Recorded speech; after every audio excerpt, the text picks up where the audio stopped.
Back in the workshop again.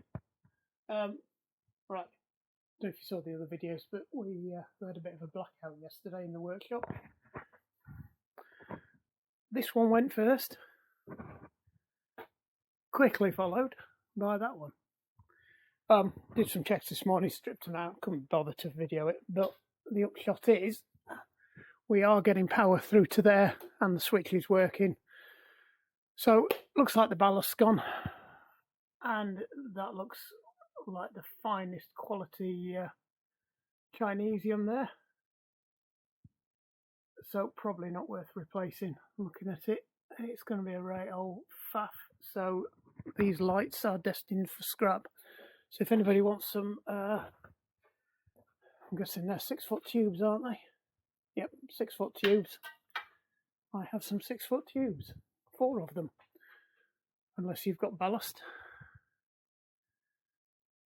So it looks like I'm going to buy some more. I bought some LED ones for the other workshop.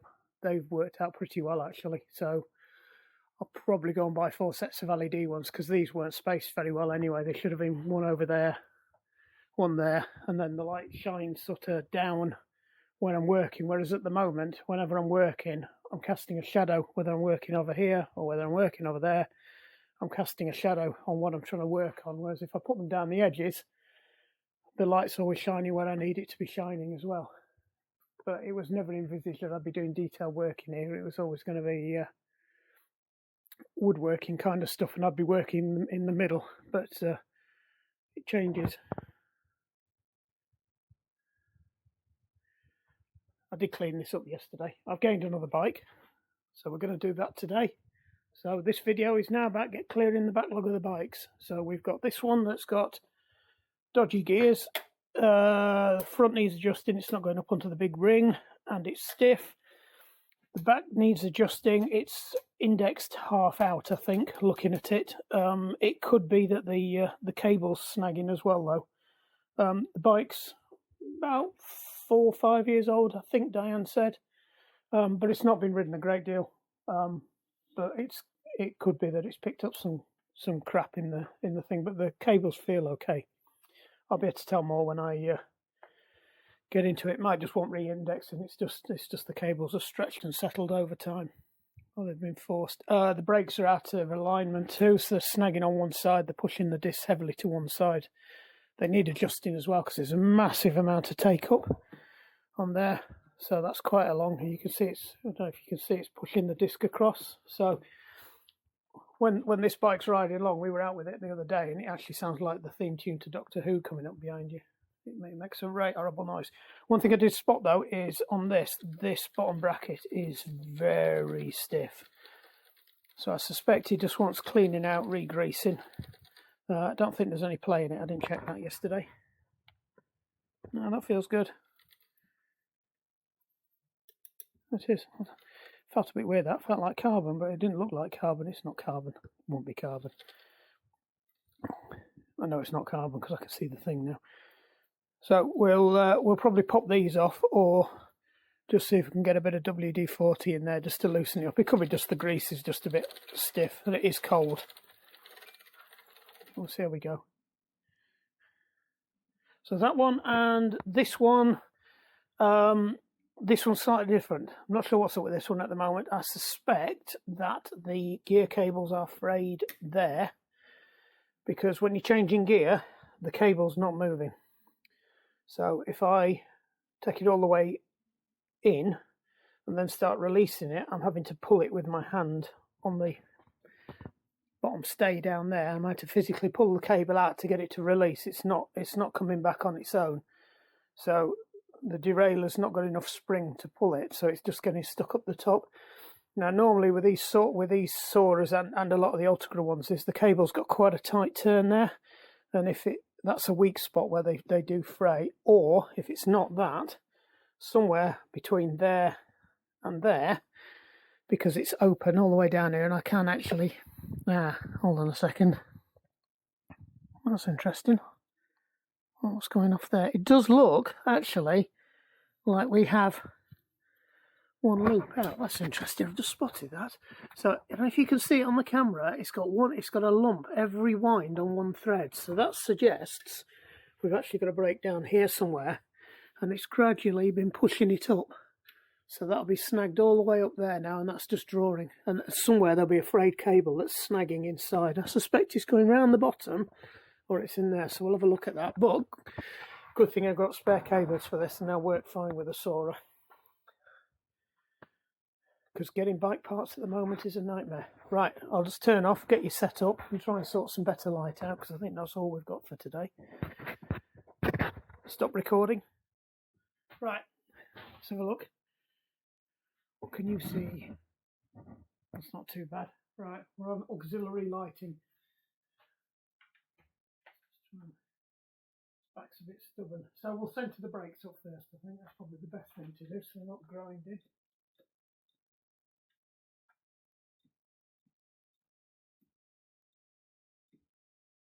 So you start.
Now these are cable brakes. The thing is with cable brakes is they don't work like hydraulic brakes. They only move the pad from one side, so you've got to get them so that you can manually push them as close as you dare from the contact pad on that side. So if you've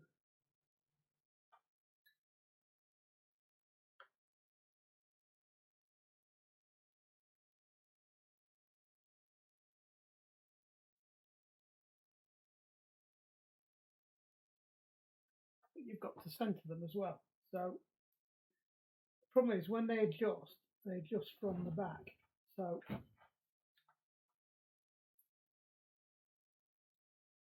that's, I would say centre, but I've now got to adjust it from the back. So there's an adjuster for these on the back, and you knock it in so many turns until it's at the right level. That light's really starting to get on my nerves now. Right, let's try that. That feels a lot better. Crack them off again. They should be able to centre it now, because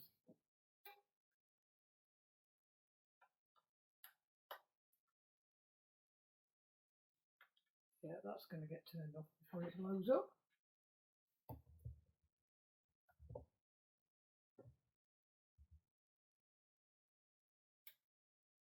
We'll leave that.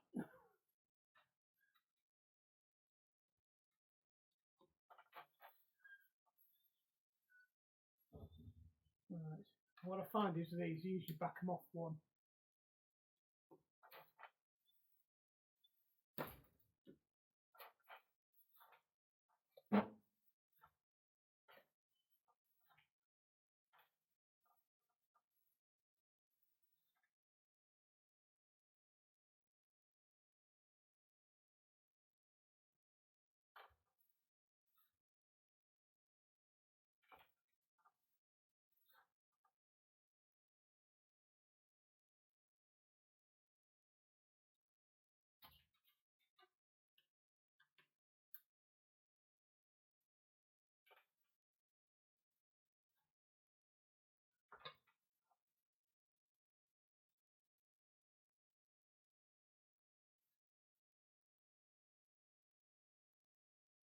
Right, that's better. We've hardly got any movement of the disc now, so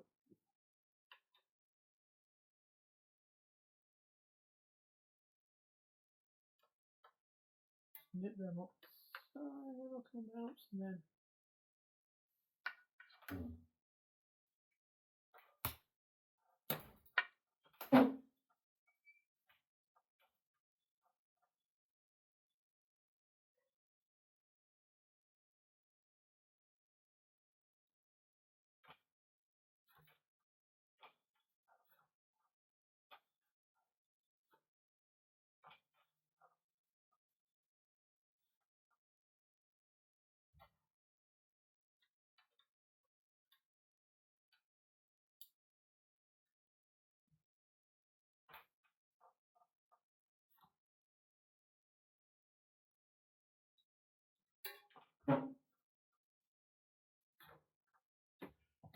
jobs are good. Right, same for the backs.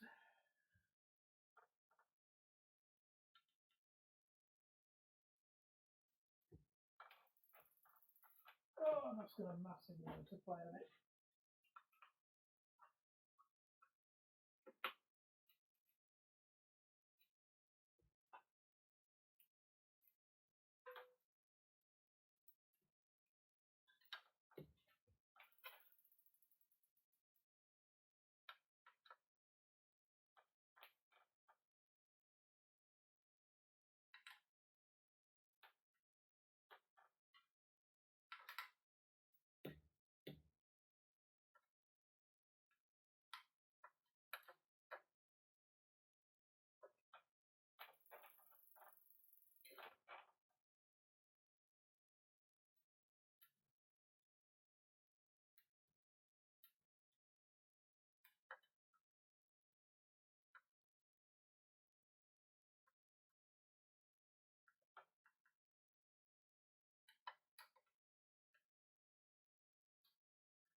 I feel a lot better now.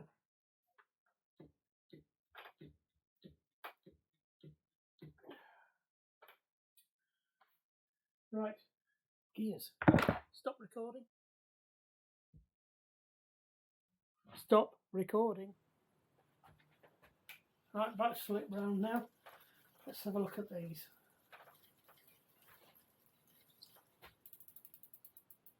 They'll spin a bit better now. So what I'm looking for is looking at where that line is there. And you want it in line, or if anything, slightly that way. I think I've said before, if you just put a bit of pressure on the lever, you start to hear it ticking as it's snagging the pickup.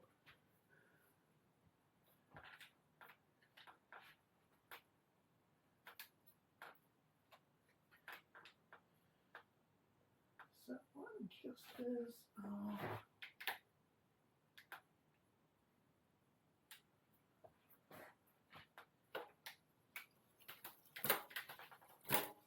Right, so it's still going down okay, but it wasn't going up before. There you go. Right, that's just picking up now, so we just need to go a little bit more. I'm using these adjusters at the bars because they're not indexed, so I can get a more accurate run at it.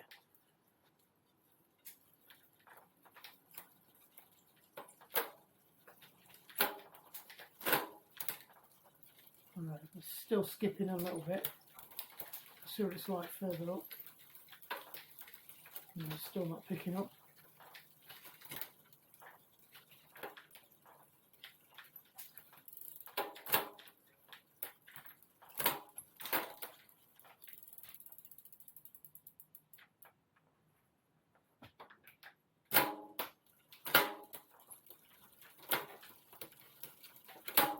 it will go down and it will go up there. Alright, that's a lot better now. Still probably wants to go a little bit more. So what we'll do is we'll put it down into the middle and just do the click test.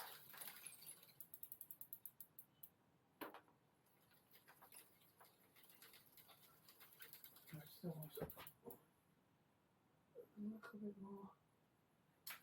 The window of rightness, there's a good word, is on these Sora sets is very, very narrow. You tend to find the higher up the range you go, the more tolerant they are, because the actual specifications of the mechanisms themselves are better. So you're not taking up slop all the time, because what you find with these is there's a fair bit of slop in the actual mechanism itself, so you're constantly fighting against the slop in the mechanism. Right, that's gone up lovely this time. It's coming down, it's not hanging, it's just starting to hang. So hanging is when it's coming down off the gear and it's holding on to it. So that's come down nice, that one. Just might give it a little smidgen more. Fine adjustments. Just check them up. Right, that's down, down, down, down, down, down, down. Lovely. Up, up, up, up, up, up. Last one. Middle right. Right, there we go. So this one, it's not going up. Now, there's a couple of things to check with these. I think I've gone through these before. Let's get you looking at the right thing. You might be able to see it better. Swing the bike round a bit more.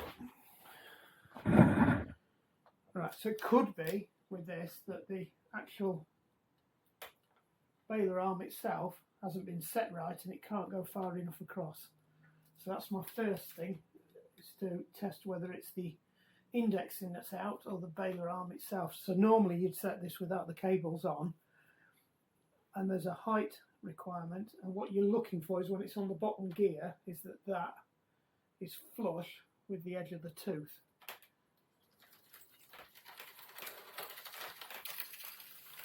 Right. Let's see how much play I've got now. I've got it up there. None whatsoever. So that is set too tight. So that one's backing off slightly. Not saying it's the only thing that's wrong with it, but it's not helping. So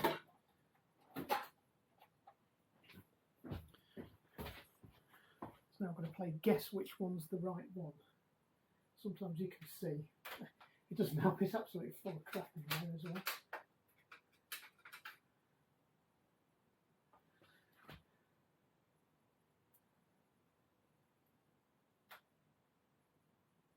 Right, I would guess it's that one.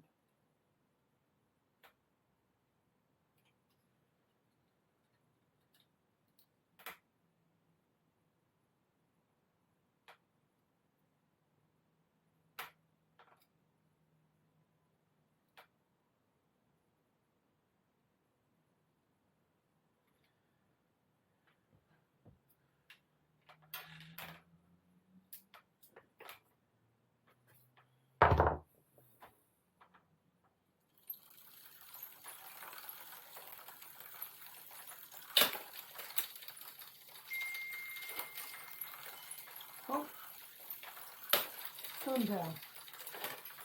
Simple as. That won't go down. Right, so there's something else going on here as well.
Stop recording. Or not. Right, looks like it's going now.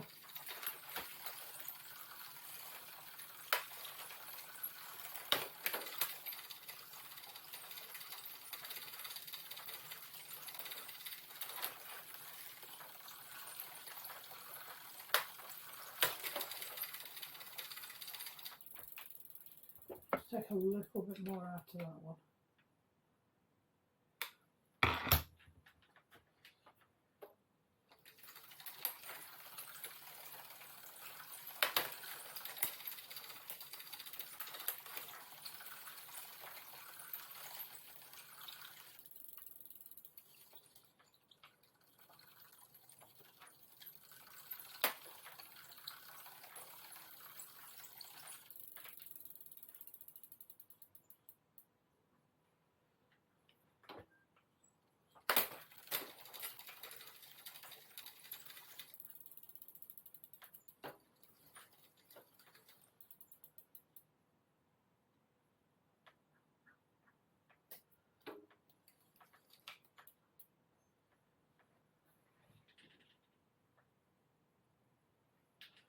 I think the lower ends too.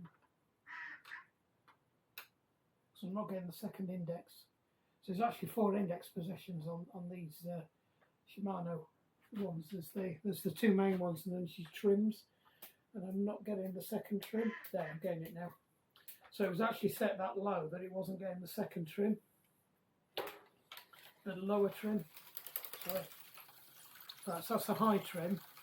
You half index it down, and that's your trim to take your chain chatter away. That's your full drop, and then you can actually go a little bit further. So there is a, there you go, you can hear it click. There's still a fair bit of slackness on there though, so I think we can go a little bit further with that.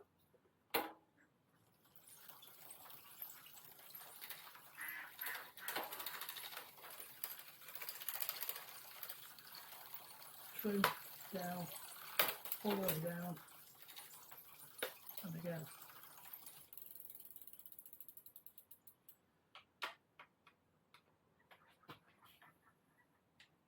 So there shouldn't be really any slack in this cable at the bottom run, because you wasted part of your index, so it should be tight. So I'm wondering whether this has actually slipped on there.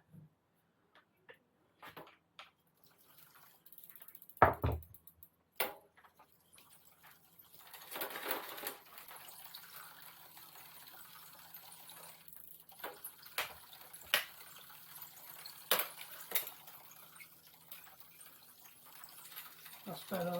That's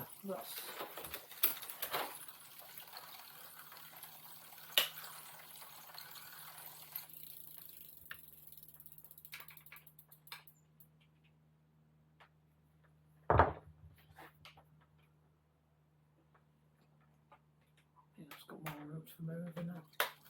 Down, all the way down. That's your half index. Reasonably tight.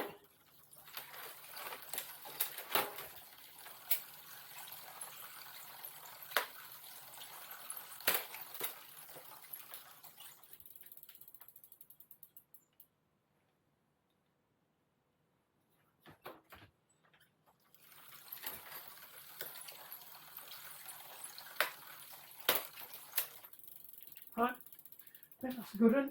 I think all it needs now is just a little bit of oil on it, and we'll see if we can make that a bit better.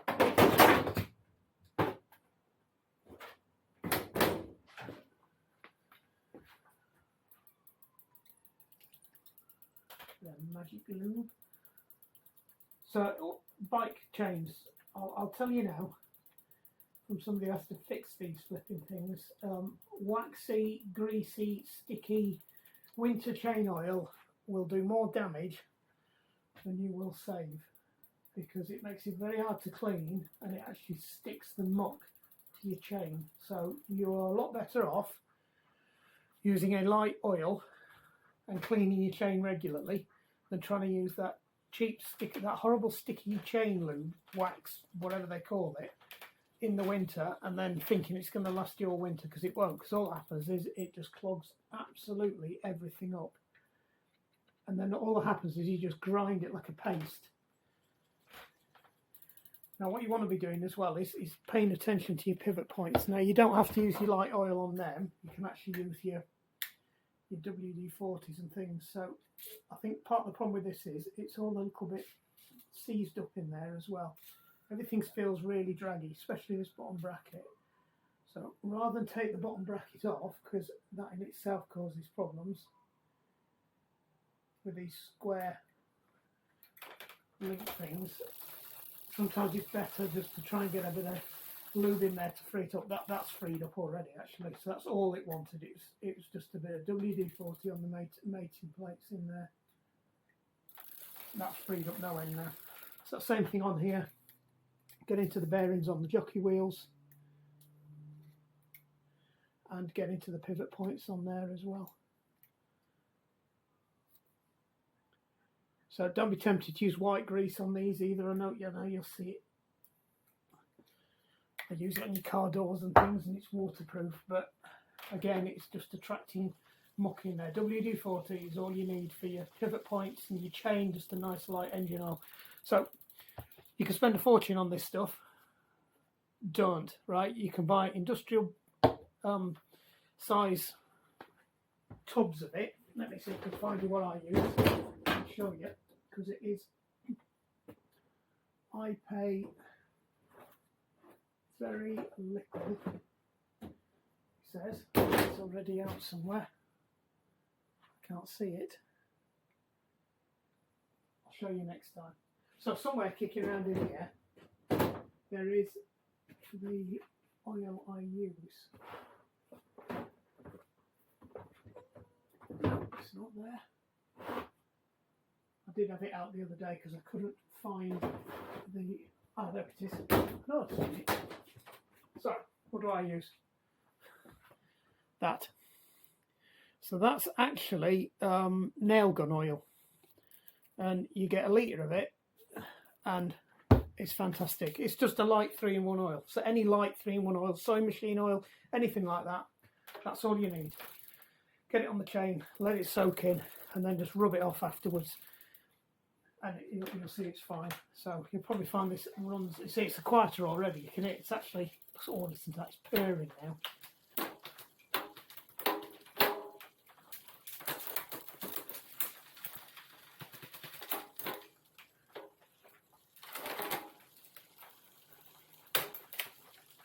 Perfect. Pleased with that. Right, job's a good one. I'll give Diane a bell. What we'll do is we'll give her a quick record on the old iPhone, because I do like to do me BMW piece. We got the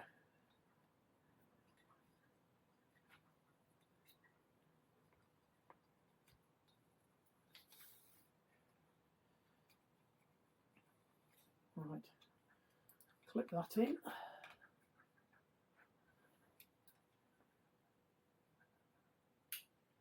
And video and record.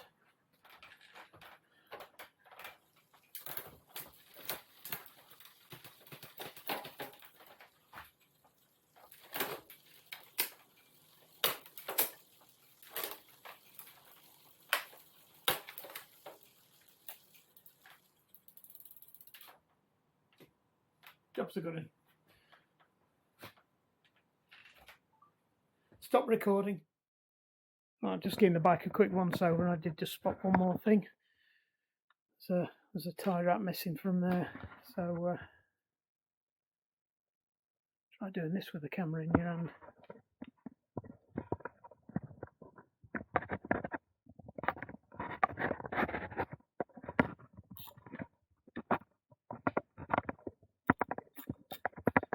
There you go. That's a good one. I'll just nip that off with a pair of pliers. I'll just give the bike a quick wipe over. I don't normally clean them, but this is pretty yucky. But all in all, good setup. Nice bikes these actually. I'm quite impressed with them. not a big, massive fan, and you can see some of the stuff's a bit of a nightmare. I mean, the fact that when you pull on that, it pulls the brakes on the back, and that's not the best design ever. I'm sure they could have done something better with that. Yeah, still it does even more with that. But it is what it is. They're not hydraulic discs, so they're always going to be a bit of a compromise. Some people say they're more simpler. I'll be honest, I've been running hydraulics now for about 15 years, and I've only once ever had to strip a set down, and there were some second-hand ones I got on an early downhill bike I had, so they'd not been particularly well looked after. Anyway, right, that's a wrap. I'll send the video to Diane, let her know it's done, and we'll get on to Teresa's. Stop recording.